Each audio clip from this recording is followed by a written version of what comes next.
فرمایا ایک سوال کرنے والے نے سوال پوچھا بعذاب واقع، اس عذاب کے بارے میں جو واقع ہو کے رہے گا۔ نبی صلی اللہ علیہ وسلم جب یہ بتاتے کہ یہ دنیا ختم ہوگی، یہ تو سب مانتے ہیں دنیا ختم ہوگی، لیکن اس کے بعد تمہیں اللہ کے سامنے حساب و کتاب بھی دینا ہے۔ اگر برا کرو گے تو اس کا عذاب آئے گا، اچھا کرو گے تو اس کا اچھا بدلہ ملے گا۔ تو مشرکین اور کافر لوگ کیا کہتے ہیں؟ بھائی جو عذاب آئے گا تو ابھی لے آؤ، آپ جو عذاب آئے گا وہ ابھی لے آؤ۔ ایک اعتراض تو یہ کیا کرتے تھے، لِمَ تَسْتَعْجِلُونَ السَّيِّئَ بِالْحَسَنَةِ، پیغمبر کہتے تھے کہ تم بجائے اس کے کہ توبہ کرو اور اپنے گناہوں کو معاف کرواؤ، تم توبہ کے بجائے عذاب میں جلدی کیوں کرتے ہو؟ ایک ان کا مطالبہ یہ ہوتا تھا کہ بھائی ابھی آ جائے نا عذاب۔ تو نبی صلی اللہ علیہ وسلم جب یہ بتاتے کہ ایک ٹائم ہے، متعین ہے، قیامت ایک وقت پہ آئے گی، وہ تمہاری مرضی پہ نہیں آئے گی، تو اگلا ان کا سوال ہوتا تھا پھر وہ کب آئے گی، اس کا ٹائم بتائیں آپ ہمیں۔ دیکھو کچھ چیزیں ایسی ہوتی ہیں جن کا دلیل سے کوئی تعلق نہیں ہوتا، دلیل سے کوئی تعلق نہیں ہوتا۔ میں بار بار ایک موضوع کو بیان کرتا رہتا ہوں اکثر، کہ جو شخص بھی کوئی دعویٰ کرتا ہے نا، اس کے ذمہ دلیل پیش کرنا ہوتا ہے۔ سامنے والا جس قسم کی دلیل کا مطالبہ کر رہا ہے، یہ اس کے ذمہ پیش کرنا نہیں ہوتا۔ سمجھ میں آ رہی ہے بات؟ دلیل کسے کہتے ہیں؟ کسی شے کا ایسا ہونا کہ اس کے تصور سے کسی دوسری چیز کا تصور لازم آئے، اس کو دلیل کہتے ہیں۔ مثال کے طور پر آپ کو دھوپ نظر آ رہی ہے، آپ جب دھوپ کا تصور کریں گے لازمی طور پر سورج کا تصور آئے گا کہ نہیں آئے گا؟ یہ ہو سکتا ہے کہ دھوپ کا تصور آ رہا ہو اور آپ سورج کی نفی کر رہے ہو، ابے کیوں ایکو کر دیا، پہلے ٹھیک تھا یار۔ تو یہ ہو سکتا ہے؟ نہیں ہو سکتا نا۔ تو ہم کہیں گے یہ دھوپ دلیل ہے اس بات کی کہ سورج موجود ہے۔ اگلا کہتا ہے کہ نہیں، کوئی اور دلیل دے بھائی، میں یہ والی دلیل نہیں مانوں گا، کوئی اور دلیل دے۔ چار آدمی گواہی دیں کہ سورج موجود ہے تو میں مان لوں گا، اور چار بھی غفار، ستار، وسیم اور کلیم ہونے چاہیے۔ وہ غفار، ستار، وسیم، کلیم اس کے اپنے مامے ہیں، چاچے ہیں، وہ دے ہی نہیں رہے، وہ بیان ہی نہیں دے رہے۔ تو اگلا کہہ رہا ہے کہ نہیں جی، یہ چاروں جب تک گواہی نہیں دیں گے نا، میں نہیں مانوں گا کہ سورج نکلا ہوا ہے۔ تو جو بیوقوف لوگ ہیں نا، وہ آپ پہ دباؤ ڈالیں گے، بولیں گے تو ان چار سے نکلوا لے، زبان سے، چار سے زبان سے نکلوا لے کہ سورج موجود ہے، دیکھ اس نے کہا ہے کہ یہ چاروں گواہی دیں گے تو میں مان جاؤں گا۔ اگر آپ بیوقوف ہوگے تو چاروں سے زبان سے نکلوانے کی فکر میں لگ جاؤ گے، آپ ٹائم ضائع کرنے لگ جاؤ گے۔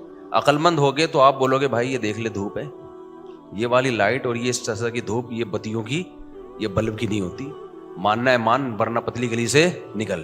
میرے پاس فالتو ٹائم نہیں ہے کہ میں ان چاروں کو اگلواؤں زبان سے۔ یہ تو پلان ایک پلان ہوتا ہے کہ پہلے سے پلان کیا ہوا ہے کہ ان چاروں سے یہ اگلوا نہیں جائے گا۔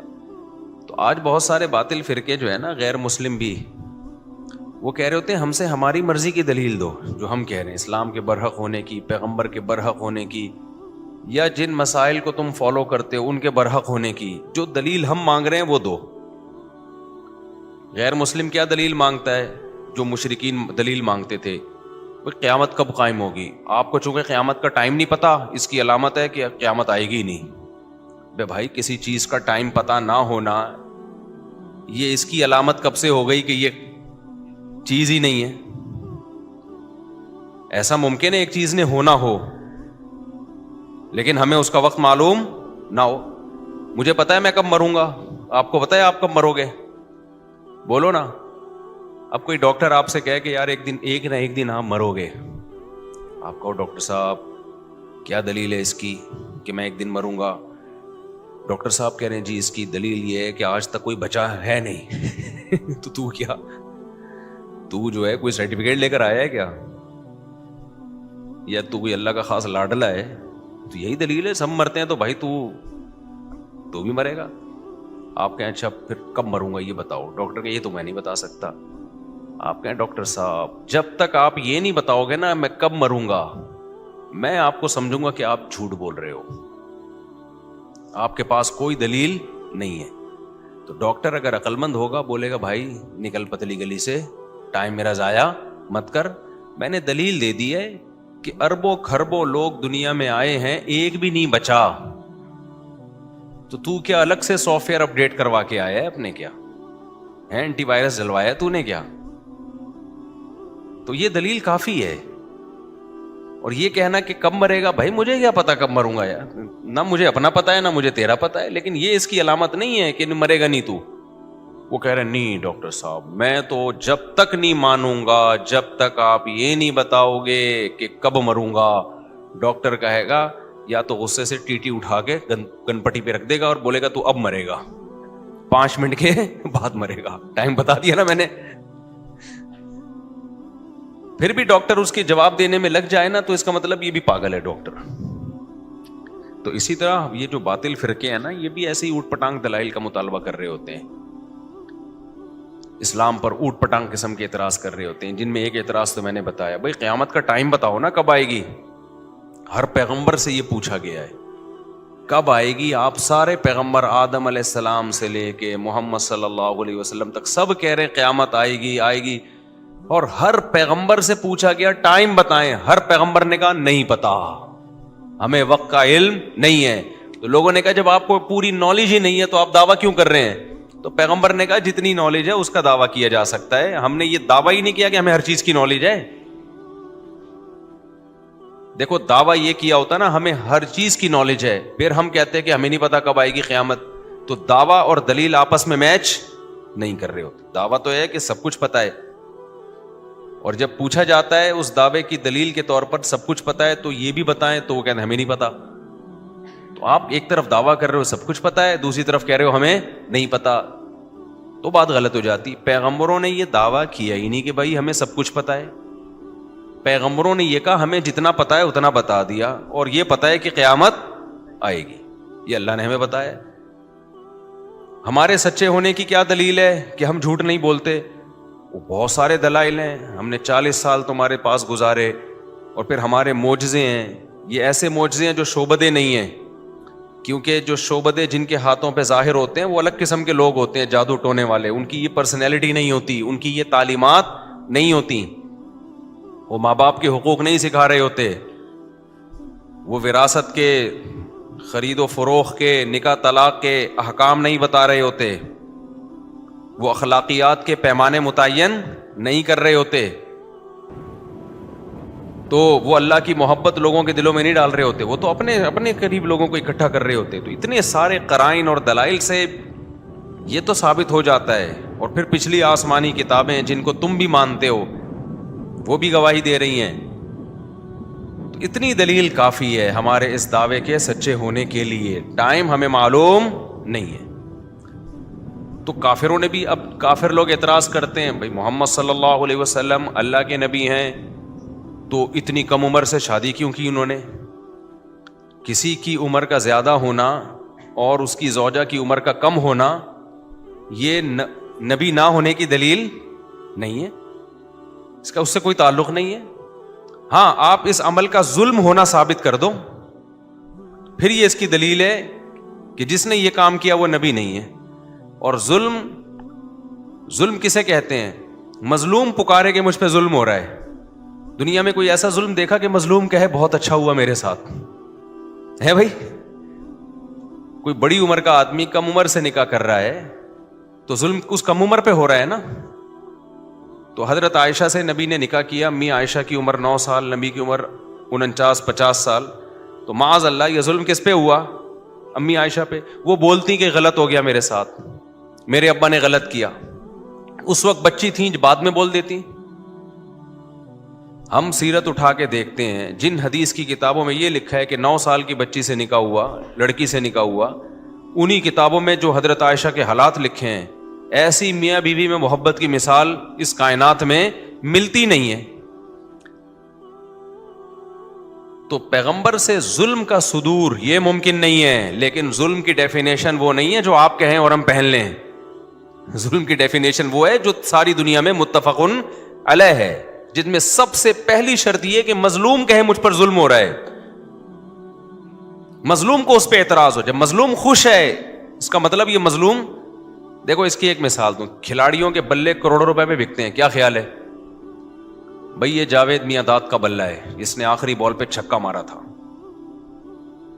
نا ایک دفعہ شارجہ میں، ہم چھوٹے تھے اس وقت. آخری بال پہ کیا مارا تھا؟ چھکا. وہ بلہ پتہ نہیں کروڑوں میں بکا ہے میرا خیال ہے.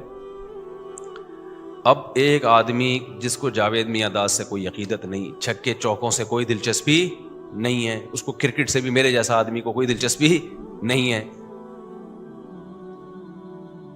تو وہ ایک شخص نے کروڑ روپے کا بلہ خریدا اور فریم میں گھر میں لگا دیا کہ وہ بلہ ہے، وہ بیٹ ہے جس سے شارجہ جو کپ تھا اس میں آخری بال پہ کیا لگا تھا بھائی؟ چھکا مارا تھا. تو 1 کروڑ کا میں نے خریدا ہے. میں آ گیا جی، میں نے بیان کیا، میں نے کہا جاوید میاں داد سے بڑا ظالم اس کائنات میں کوئی نہیں ہے. 50 روپے کا بلہ 1 کروڑ میں پہنا دیا ایک آدمی کو. صحیح ہے نا؟ 50 روپے کا بلہ کتنے میں پہنا دیا؟ 1 کروڑ میں پہلا. لکڑی ہی ہے تو ہے، اس میں زیادہ سے زیادہ اچھی کوالٹی والی لکڑی ہوگی. 500 کا بلہ ہوگا، 1000 کا بلہ ہوگا، 10,000 کا بلہ ہوگا. 1 کروڑ کا 2 کروڑ کا تو کچھ بنتا ہی نہیں ہے. اور میں دلیل یہ دے رہا ہوں کہ بھائی یہ 1 کروڑ کا بلہ جاوید میاں داد نے بیچ دیا. یہ ظلم کیا اس مظلوم کے اوپر، اس بندے کے اوپر، اتنی سی چیز کو اتنا مہنگا کر کے بیچ دیا. دلیل میں یہ دے رہا ہوں کہ آج تک بلے اللہ بلے اس قیمت پہ کبھی بکے نہیں ہیں. یہ تو میاں داد کے بلے کی وجہ سے میاں داد کی بلے بلے ہو گئی ہے. میں یہ کہنا شروع کر دیا میاں داد کے تو مزے ہو گئے، اس کے تو بلے کی وجہ سے بلے بلے ہو گئے. لوگ کہہ رہے ہیں بھائی کیسے ظلم ہو گیا. میں مثال دے رہا ہوں بھائی، دیکھو یہ بھی بلہ ہے، مارکیٹ میں قیمت پوچھو، لوگ کہہ رہے ہیں 4,000، کوئی کہہ رہے ہیں 5,000. یار 1 کروڑ اور 4,000 میں فرق کیا؟ اندھے ہو کیا تم؟ عقیدت کی اینک لگائی ہوئی ہے تم نے. میں جتنی مرضی تقریریں کروں، عقل مند کہے گا بھائی جس پہ ظلم ہوا ہے ذرا اس سے جا کے انٹرویو لیتے ہیں. میں نا جاوید میاں داد کے خلاف تقریریں کر رہا ہوں، یہ ظالم ہے، اس نے اپنا بلہ 1 کروڑ میں پہنا دیا، یہ کر دیا، وہ کر دیا. میں گیا، ہم انٹرویو لینے والے مظلوم کے گھر پہنچ گئے. سر یہ آپ کو پہنایا گیا ہے؟ پہنانا سمجھتے ہیں نا کراچی کی اصطلاح. میں اتوار بازار گیا تھا، بکری پہنانا پہن کے آنے لگا تھا، شکر ہے کسی نے بتا دیا کہ یہ ٹھیک بکری نہیں ہے. خیر، تو میں گیا، میں نے کہا بھائی یہ آپ کے ساتھ بہت زیادتی ہوئی ہے.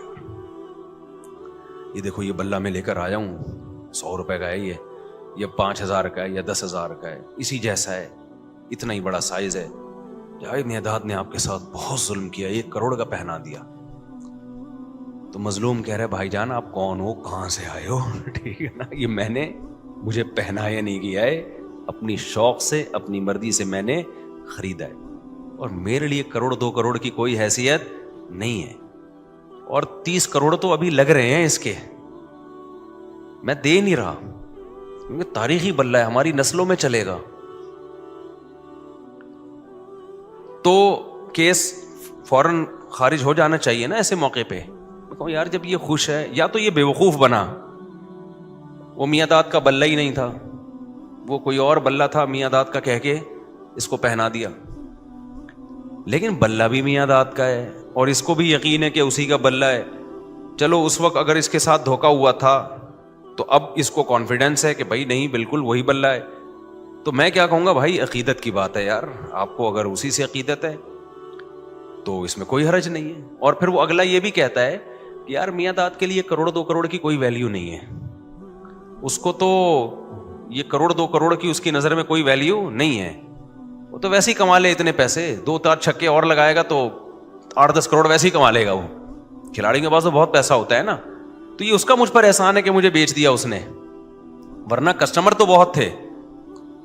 یہی بات ہے بھائی، یہ جو کہتے ہیں ظلم کیا ظلم کیا، سیدہ عائشہ سے پوچھو کیا آپ پہ ظلم ہوا؟ وہ کہیں گی بھائی پیغمبر کے پاس رشتوں کی کمی نہیں تھی، پیغمبر ہیں، جو ان کو پیغمبر مان رہے ہیں ان کے لیے تو بڑی ویلیو ہے. جیسے جو کرکٹ کو کرکٹ مانتا ہے اور اس میں دلچسپی لیتا ہے, اس کے لیے تو 1 کروڑ بھی سستے ہیں. میرے جیسے کے لیے 50 روپے میں بھی اس کی کوئی ویلیو نہیں ہے, میرے جیسے کے لیے نہیں ہے. تو جو پیغمبر کو پیغمبر مانتے ہیں, امی عائشہ تو مانتی تھی یہ اللہ کے پیغمبر ہیں, ابو بکر تو مانتے تھے یہ اللہ کے پیغمبر ہیں, ان کے لیے تو بھائی پیغمبر کا احسان ہے کہ امی عائشہ سے نکاح کیا انہوں نے. آپ کے لیے رشتوں کی کمی بولو نہیں تھی.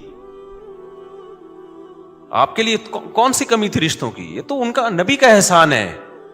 لیکن جو پیغمبر کو پیغمبر نہیں مانتے وہ بولتے رہیں گے ظلم ہو گیا, یہ ہو گیا, فلانا ہو گیا, ڈمکانا ہو گیا.